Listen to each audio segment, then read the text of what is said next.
কোকৰাঝাৰৰ যি মেনেজাৰ প্ৰীতম দে ৰয় তেখেতে মানে এই ডমিনছৰ যি আমাৰ এই কোকৰাঝাৰ অঞ্চলৰ ল'ৰাবিলাক কাম কৰে সেই ল'ৰাবিলাকক গালি দিছিলে কিন্তু তেওঁ এটা মানে আনপাৰ্লিয়ামেণ্টাৰী ৱাৰ্ড দি মানে গালি দিছে গালিটো হৈছে যে মানে বড়োসকলৰ বোলে মানে নিজৰ যে লেট্ৰিন সেই লেট্ৰিনৰ থাকিব নোৱাৰা বড়োসকল বোলে চাইনাৰ পৰা অহা চাইনিজ আৰু বড়োসকলৰ বোলে ভূটানৰ পৰা অহা ভূটানিজ বোলে তেওঁ ইয়াত অভিযোগ আনিছে আৰু তেখেতে যে হোৱাটছআপত আমাৰ যিবোৰ ইয়াত ল'ৰাবিলাক ছোৱালীবিলাক ইয়াত কাম কৰে সেই ল'ৰা ছোৱালীবিলাকক কাইলৈ মানে তেওঁ এটা ইনিচিয়েটিভ ল'ব বোলে যে এই বড়োলেণ্ড অঞ্চলৰ যি ছোৱালীবিলাক আছে তেখেতসকলক এটা প্ৰষ্টিটিউট লেভেলত তেখেতে মানে হস্তক্ষেপ কৰিব বুলি তেখেতে মানে ইয়াত হোৱাটছআপত লিখিছে আৰু তেখেতৰ যি মানে হোৱাটছআপত লিখা সেই লিখাবিলাক চাইলে মানে তেখেতে কৈছে যে মানে বড়োসকল আদিবাসী নিচিনা বড়োসকল চাইনিজ নিচিনা বুলি কৈছে হয় আমি আদিবাসী নিচিনাও হ'ব পাৰে হয় আমি চাইনিজ নিচিনাও হ'ব পাৰে কিন্তু আমাৰ মনটো আমাৰ বড়ো আৰু আমি ইণ্ডিয়ান এজন আমি ভাৰতীয় নাগৰিক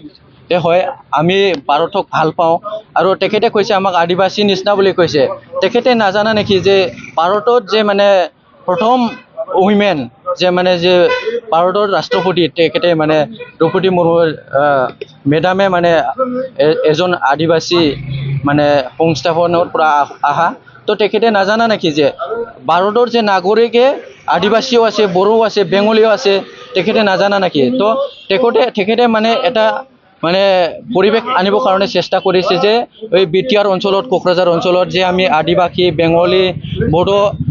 যিকোনো জাতি জনগোষ্ঠীৰ মাজত আমি যে মিলা প্ৰীতি শান্তিভাৱে আমি ইয়াত সংসাৰ খাই আছে সেই মানে এনভাইৰনমেণ্টটো তেখেতে মানে ইয়াত বেয়া পৰিস্থিতি কৰিবৰ কাৰণে তেখেতে সেই মানে পৰিৱেশটো আনিবৰ কাৰণে চেষ্টা কৰিছে আমি জানো তেখেতে মানে আমাৰ এই অঞ্চলত নহয় কোকৰাঝাৰ নহয় বড়োলেণ্ডত নহয় অসমত নহয় তেখেতে কলকাতাৰ পৰা আহি পেলাই এই কোকৰাঝাৰ অঞ্চলত কোকৰাঝাৰ ডমিনছৰ মেনেজাৰ হ'ব কাৰণে আহিছে তো তেখেতে যদি ডমিনছৰ মেনেজাৰ হ'ব কাৰণে আহিছে কোকৰাঝাৰৰ তো কোকৰাঝাৰৰ কাৰণে কাম কৰিব লাগিব কোকৰাঝাৰৰ যে মিলা প্ৰীতি এইটো জানিব লাগিব কোকৰাঝাৰৰ যে আদিবাসী কি কৰে এইটো জানিব লাগিব কোকৰাঝাৰ বড়োসকলে কি কৰিব এইটো তেখেতে জানিব লাগিব কাৰণটো হ'ল কিয়নো ইহঁতে এইখন কোকৰাঝাৰৰ আহি পেলাই বড়োসকলৰ পৰাই মানে ইয়াত খাই দাই পইচা লুটি লৈ গৈ আছে আমাৰ আদিবাসীসকলৰ পৰাই ইয়াত মানে খুৱাই পেলাই নিজে ইয়াত মানে আহিব লগা হৈছে আহি পেলাই তেখেতে মানে নিজকে মানে সংস্থাপন কৰিবৰ কাৰণে আহিছে তেখেতে নাজানে নেকি ক'ত আহি পেলাই এই মানে ইয়াতে দোকানত মেনেজাৰ হ'ব কাৰণে আছে তো আমি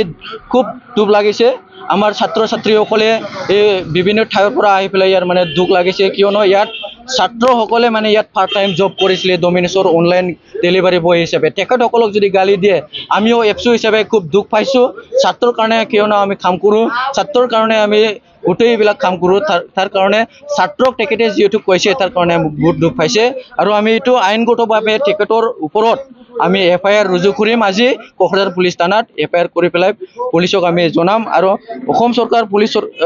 অসম পুলিচক আমি অনুৰোধ কৰিম তেখেতৰ ওপৰত অতি শীঘ্ৰে যাতে আইনগতভাৱে এটা নহয় এটা শাস্তিটো দিব লাগিব আমি এইটোৱে অনুৰোধ কৰিছোঁ আৰু আমি বিচাৰিছোঁ এই অঞ্চলত যাতে আহি থকা সময়ত যাতে শান্তি পৰিৱেশে থাকক আমি বাঙালী আৰু বড়োৰ লগত আমি মিলিজুলি থাকিম বড়ো আৰু মুছলমানৰ লগত আমি মিলিজুলি থাকিম বড়ো আৰু আদিবাসীৰ লগত আমি মিলিজুলি থাকোঁ কিয়নো আমি এই অঞ্চলত সকলো জাতি জনগোষ্ঠীয়ে ইয়াত মানে সংসাৰ খাই আছে এইটো যাতে শান্তি পৰিৱেশে থাকে কিয়নো সেই যে প্ৰীতম দে ৰয় তেখেতে এই কোকৰাঝাৰ বা বড়োলেণ্ড অঞ্চলটো অশান্তিৰ ৰূপ আনিবৰ কাৰণে তেখেতে চেষ্টা কৰিছে তেখেতৰ হোৱাটছআপৰ মেছেজৰ যোগেদি আমি গম পাওঁ